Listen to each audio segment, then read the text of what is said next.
இங்கே நிறைய பேர் எங்கள்கிட்ட கேட்கக்கூடிய கேள்விகள் வந்து, சார் நிறைய கடன் வாங்கிட்டேன். நான் வந்து தொழில் சம்மந்தப்பட்ட விஷயம் இப்படி வரும்னு நான் எதிர்பார்த்தேன். ஆனால் எனக்கு வரல. கடன் வந்து எல்லைக்கு மீறி என்ன பண்ணுறேன்னே தெரியலை.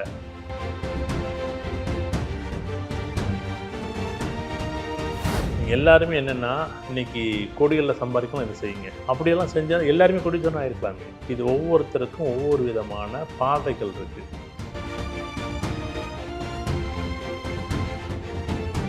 நீங்கள் யாராருக்கெல்லாம் மேஷ லக்னம் போகுதோ இந்த கிரக சேர்க்கை இருக்குன்னு பாருங்களேன். நீங்கள் எப்பயுமே இந்த கிரக சேர்க்கை இருந்துச்சுன்னா நீ கண்டிப்பாக சார் எனக்கு வந்து ரிஷப லக்னம் போகுது சார். சார் ஏஎல்பி லக்னத்தில் உதாரணமாக ரிஷபத்திலேயோ விருச்சகத்திலேயோ குரு பகவான் சம்மந்தப்பட்டுச்சுன்னா நீங்கள் தேவையில்லாத விஷயத்தில் தலையிட்டு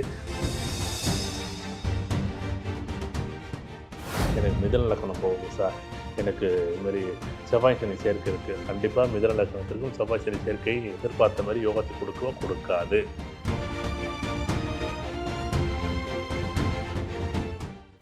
ஜோதிடத்தின் பரிணாம வளர்ச்சி ஏஎல்பி ஜோதிடம். ஏஎல்பியில் படிங்க, உங்கள் வாழ்க்கை உங்கள் கையில். அனைவருக்கும் வணக்கம்.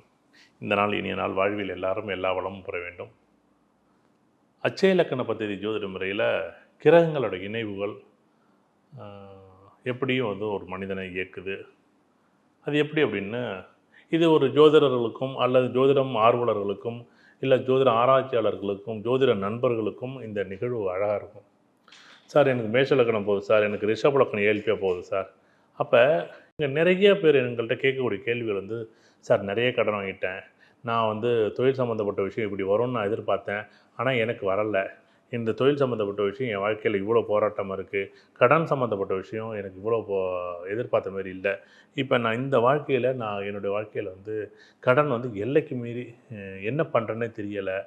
இப்படி ஒவ்வொருத்தருக்கும் ஒவ்வொரு விதமான நிலைகள் இருக்குது. இங்கே கடன் அப்படின்னு ஒரு நிகழ்வு இருக்குது. அதுக்கு கடனுக்கு முன்னாடி என்ன அப்படின்னா, இந்த நிகழ்வோடைய தாக்கம் அப்படின்னு சொல்லுவோம். இது ஒரு செயல், ஒரு நிகழ்வு அப்படின்னு நம்ம ஜோதிடத்தில் நாங்கள் பேசுவோம். இது வந்து அச்சயலக்கண பദ്ധதி படித்த நண்பர்களுக்கு தெரியும். செயலுங்கிறது என்ன அப்படின்னா, நிகழ்வுனா என்ன? ஒரு நடக்கிறதுக்கு முன்னாடி நான் ஒரு தொழில் பண்ணணும். தொழில் பண்ணதுக்கு முன்னாடி என்னென்னா, நான் நிறைய சம்பாதிக்கணும்னு ஒரு ஆசை. இப்போ ஆசைகள்ங்கிறது வந்து தான் இங்கே முதல்ல செயலாக நடக்கும். இந்த செயல் தான் நிகழ்வுகளாக மாறும். என்னென்னா, நான் சம்பாதிக்கணுங்கிற பாருங்க, இந்த ஆசை என்ன பண்ணுது, நான் கடன் வாங்கி எப்படியாச்சும் முதலீடு போட்டு நான் சம்பாதிக்கணும். இது எல்லாருக்குமே வந்து என்னென்னா, இது வந்து ஒரு மன ரீதியான, உளவியல் ரீதியான, கணக்கு ரீதியான, அறிவியல் ரீதியான ஒரு சமூக முன்னேற்றத்திற்கு தான் அந்த அச்சயலக்கண பദ്ധதி ஜோதிடம் வந்து பயன்படும். சார் இந்த விஷயத்தை செய்யுங்க, 4 நாளில் நீங்கள் கோடீஸ்வரன் ஆகலாம். எப்படிங்க ஆக முடியும்? அந்த 4 நாளில் நான் கோடீஸ்வரனாக உங்கள்கிட்ட பேசினேன்னா, நான் அதை செஞ்சு நான் கோடீஸ்வரனாக இருக்கலாம்ல. 45 நாளில் நீ கோடீஸ்வரர், 7 நாளில் கோடீஸ்வரர், 21 நாள் கோடீஸ்வரர். இந்த வருடத்தில் நீ கோடீஸாக சம்பாதிப்ப. எப்படிங்க சம்பாதிக்க முடியும்? இங்கே அந்த நிகழ்வை தான் மக்கள் விரும்புகிறாங்க. நீங்கள் எல்லாருமே என்னென்னா, இன்றைக்கி கோடிகளில் சம்பாதிக்கலாம் இதை செய்யுங்க. அப்படியெல்லாம் செஞ்சால் எல்லாருமே கோடீஸ்வரன் ஆகிருக்கலாமே. இது ஒவ்வொருத்தருக்கும் ஒவ்வொரு விதமான பாதைகள் இருக்குது. இந்த பாதைகளில் இந்த நிகழ்வுகள் என்ன அப்படின்னா, இந்த நிகழ்வுகள் நம்மளை ஆட்டி படைக்கும்போது இந்த செயல் நமக்கு அது வந்து ஒரு உத்வேகமாக உண்வேகமாக செயல்படும். இது என்ன நடக்கும் அப்படின்னா, உதாரணத்திற்கு முதல் விஷயம் வந்து ஆசைப்பட்டது. அந்த ஆசைகள் வந்து ஒரு நார்மலாக ஒரு பொட்டி கடை வச்சுருக்கேன் அப்படின்றது. சார் நான் இடம் வாங்கி ஒரு பில்டிங் கட்டி நான் ஒரு பெரிய சூப்பர் மார்க்கெட் வைக்க போகிறேன். இது பேராசை. இந்த பேராசையில் நான் என்ன கடன் வாங்கினேன். கடன் வாங்கினதால நான் பில்டிங் கட்டினேன். நான் கடன் வாங்கி அந்த சூப்பர் மார்க்கெட் ஆரம்பித்தேன். ஆனால் அந்த இடத்துல எனக்கு ஓடலை. இப்போ இந்த மாதிரி இருக்கும்போது ஒரு ஜாதகர் வந்து இதை தான் நம்ம என்ன சொல்லுவோம், நம்ம ஊரில் சொல்லுவோம், ஐயாப்பா அகலக்கால் வைக்காதப்பா, கொஞ்சம் பார்த்து பண்ணுப்பா அப்படிம்போம். என்னென்னா நான் ஒரு உதாரணம் ஒரு 20 லட்ச ரூபாய்க்கு ஒரு விஷயம் செய்கிறேன் அப்படின்னா, அதுவே 40 லட்சம் செஞ்சால் அது அகலக்கால். ஏன்னா ஒரு செயல் நடக்கும்போது சின்ன சின்னதாக நடந்துன்னு ஒரு அடி என்னுடைய கால் அடி வந்துச்சுன்னா நிறைய தூரம் நடக்கலாம், வேகமாக நடக்க முடியும். அதே என்னுடைய கால் தப்படிய ஒரு காலுக்கும் இன்னொரு காலுக்கும் அகலமாக கால் வச்சேன்னா நடக்க முடியாது. நான் பேராசைங்கிற இங்கே செயல் எனக்கு நிகழ்வு எப்படி தான் இருக்கும், கடனாக இருக்கும், வெற்றியாக இருக்கும், நல்லாயிருக்கும், சந்தோஷமாக இருக்கும், சம்பாதிக்க முடியும். ஆனால் எல்லாருக்கும் அதுமாரி அமையாது. நீங்கள் என்ன பண்ணுறீங்க, கடன் வாங்கும்போது இப்போ 60 லட்ச ரூபா கடன் வாங்கும்போது ஒரு 30 லட்ச ரூபாய்க்கு நீங்கள் பொருள் வாங்குவீங்க. மீதி 30 லட்ச ரூபா உங்களுடைய சுய சேவைகளுக்கு, நீங்கள் வீடு கட்டுறதுக்கோ, கார் வாங்குறதுக்கோ, மற்ற செயல்களுக்கோ எடுத்துட்டு 30 லட்ச ரூபாய்க்கு முதல்ல தான் போடுவீங்க. ஆனால் கடன் மட்டும் எனக்கு கடையில் பொருளே இல்லை, எனக்கு இடமே ஓடலை, எனக்கு கடையே ஓட மாட்டேங்குது. சரி, இதுக்கும் நம்ம ஜோதிடத்துக்கும் எப்படி இருக்குது அப்படின்னா, நீங்கள் யாராருக்கெல்லாம் மேஷ லக்னம் போகுதோ, இந்த கிரக சேர்க்கை இருக்கான்னு பாருங்களேன்.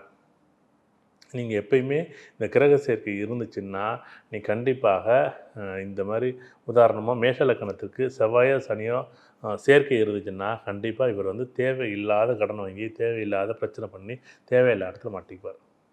சார் எனக்கு வந்து ரிஷப லக்னம் போகுது சார். சார் ஏஎல்பி லக்னத்தில உதாரணமாக ரிஷபத்திலேயோ இல்லை நீங்கள் வந்து விருச்சகத்திலேயோ குரு பகவான் சம்மந்தப்பட்டுச்சுன்னா, நீங்கள் தேவையில்லாத விஷயத்தில் தலையிட்டு உங்களுடைய ஆசைகள் உங்களுடைய பேராசைகளாக மாறி உங்களுடைய செயல்கள் எல்லாமே நிகழ்வுகளாக மாறும்போது கடன் வம்பு வழக்கு நோய் நொடி தாக்கம் படுமா படும். சார் இல்லை சார் எனக்கு வந்து எனக்கு மிதுன லக்னம் போகுது சார். எனக்கு இதுமாரி செவ்வாய் சனி சேர்க்கை இருக்குது. கண்டிப்பாக மிதுன லக்னத்திற்கும் செவ்வாய் சனி சேர்க்கை எதிர்பார்த்த மாதிரி யோகத்தை கொடுக்கவோ கொடுக்காது. அப்போ இது என்னென்னா, இது ஒரு பொதுவான விதிகள். இந்த ஜாதகத்தில் இப்போ சார் இது எவ்வளோ நாள் நடக்கும், எவ்வளோ நாள் இந்த செயல் நடக்கும் அப்படின்னா 2 வருடம் தான். எப்படி கடன் வாங்க வைக்கிறது எத்தனை வருடம், கடன் வாங்கி ஓடுறதுக்கான காலம் எவ்வளோ தூரம், 2 வருடம். அதை கட்டி முடிப்பதற்கான காலம் 8 வருடம். கடன் வாங்கினா உடனே அடைஞ்சிருமா என்ன? ஒரு 10 லட்ச ரூபா கடன் வாங்கிட்டீங்க, உடனே அடைச்சிட முடியுமா என்ன? 20 லட்ச ரூபா கடன் வாங்கிட்டீங்க, 20 லட்சம் வாங்கிட்டு 40 லட்சம் வாங்குனீங்க. அப்போ 20 லட்சம் முதலிலே இருக்கும். நீங்கள் 20 லட்சத்தை என்ன பண்ணுவீங்க, தேவையில்லாத செலவுகளாக நீங்கள் பண்ணுவீங்க. சார் எனக்கு கடக லக்கணம் போகுது சார், இதுமாரி நான் வந்து என் ஜாதகத்தில் சனியும் சுக்கிரனும் சேர்ந்துருக்கு சார். கண்டிப்பாக நீங்கள் தேவையில்லாத பிரச்சனை வருமா? வரும். சார் எனக்கு சிம்ம லக்கணம் சார், எனக்கு வந்து குருவும் புதனும் சம்மந்தப்பட்டிருக்கு.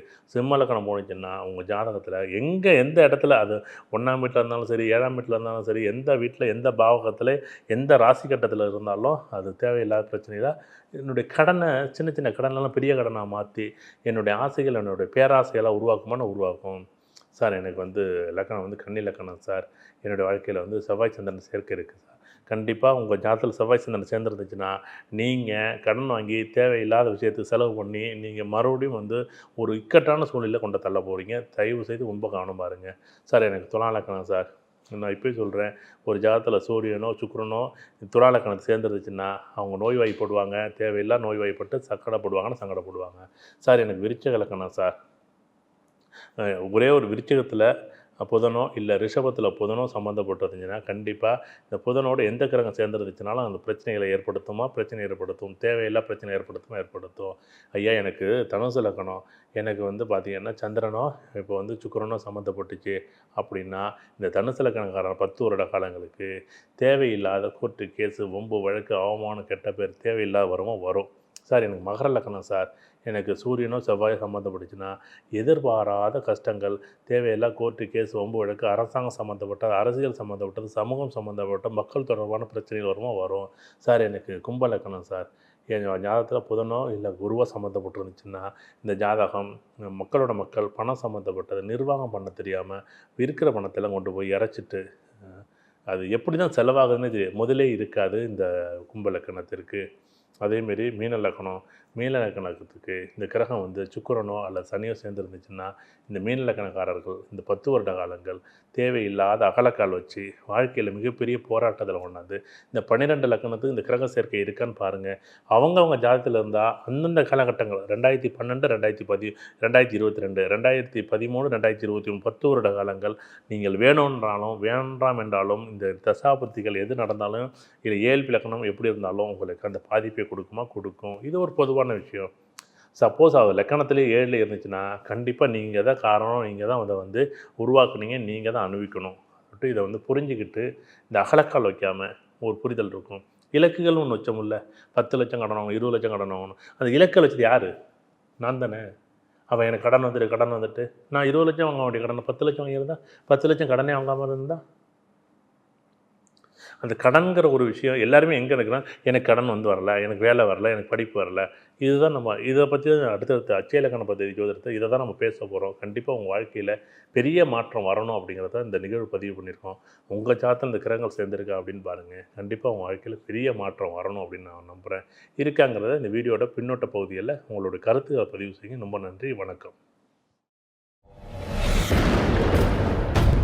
சித்தர் பூமி.